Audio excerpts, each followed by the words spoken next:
ધાનેરામાં Congress party દ્વારા જન વિશ્વાસ સંમેલન યોજાયું હતું, જેમાં બનાસકાંઠા સાંસદ ગેનીબેન ઠાકોર, ગુજરાત પ્રદેશ કોંગ્રેસના કાર્યકારી પ્રમુખ જિગ્નેશભાઈ મેવાણી, બનાસકાંઠા જિલ્લા કોંગ્રેસ પ્રમુખ ગુલાબસિંહ રાજપૂત, ધાનેરા પૂર્વ ધારાસભ્ય નથાભાઈ પટેલ, ધાનેરાના કોંગ્રેસના આગેવાન જયેશભાઈ સોલંકી, હરિસિંહ રાજપૂત અને ઈશ્વરભાઈ ચૌધરી સહિતના પાર્ટીના હોદ્દેદારો અને મોટી સંખ્યામાં કાર્યકરો ઉપસ્થિત રહ્યા હતા.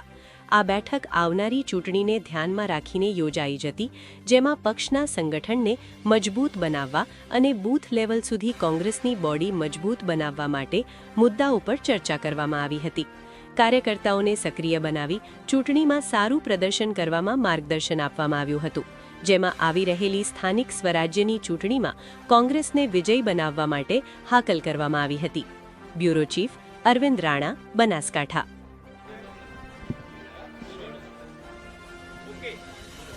આજે ધાનેરા તાલુકા કોંગ્રેસ સમિતિ આયોજિત જિલ્લા અને તાલુકા પંચાયતની ચૂંટણીના અનુસંધાને કારોબારીની મિટિંગ, એમાં જિગ્નેશભાઈ મેવાણી, ગુલાબસિંહભાઈ બધાએ હાજર રહીને કાર્યકરોને માર્ગદર્શન આપ્યું. આવનાર સમયમાં નગરપાલિકાની ચૂંટણી હોય, જિલ્લાની હોય, તાલુકાની હોય, આ તમામ ઉમેદવારો લોકલ લેવલે પસંદ થાય અને જે ઈમાનદારીથી જેણે પાર્ટીનું કામ કર્યું હોય અને ચૂંટણી જીત્યા પછી પણ કોઈ પણ પ્રકારના દબાવમાં ના આવે, એ પ્રમાણેના ઉમેદવારો નક્કી કરવા માટે તમામ આગેવાનોએ નીચે કાર્યકરો પાસે અપેક્ષા રાખી છે.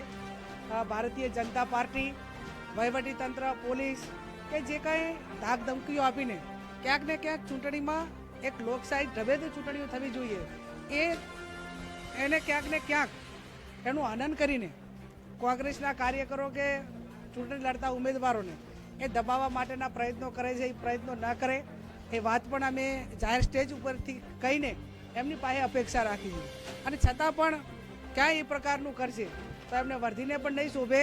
અને લોકશાહીને બચાવવા માટે કોંગ્રેસના કાર્યકરો હોય, ઉમેદવારોને મદદ કરવા માટે અને વધારે પડતું કાંઈ કરશે તો કોંગ્રેસના કાર્યકરો અમે બધા એ અમારી કોંગ્રેસના કાર્યકરોની સાથે રહીને લોકશાહીને બચાવવા માટેનું કામ કરીશું.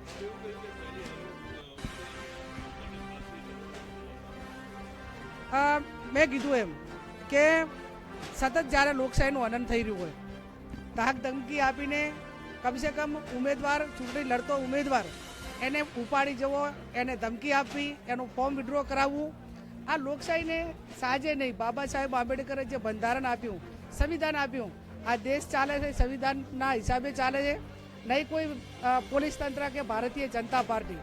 એટલે સંવિધાનનું રક્ષણ કરવું, લોકશાહીનું રક્ષણ કરવું અને અમારા કાર્યકરોનું મનોબળ પૂરું પાડવું એ અમારી નૈતિક જવાબદારી છે. અને નૈતિક જવાબદારીના ભાગરૂપે કોંગ્રેસના કાર્યકરો માટે અને લોકશાહી બચાવવા માટે જે પણ સહન કરવાનું થતું હશે એ આગળની હરોળ એમાં પીછેહટ નહીં કરે.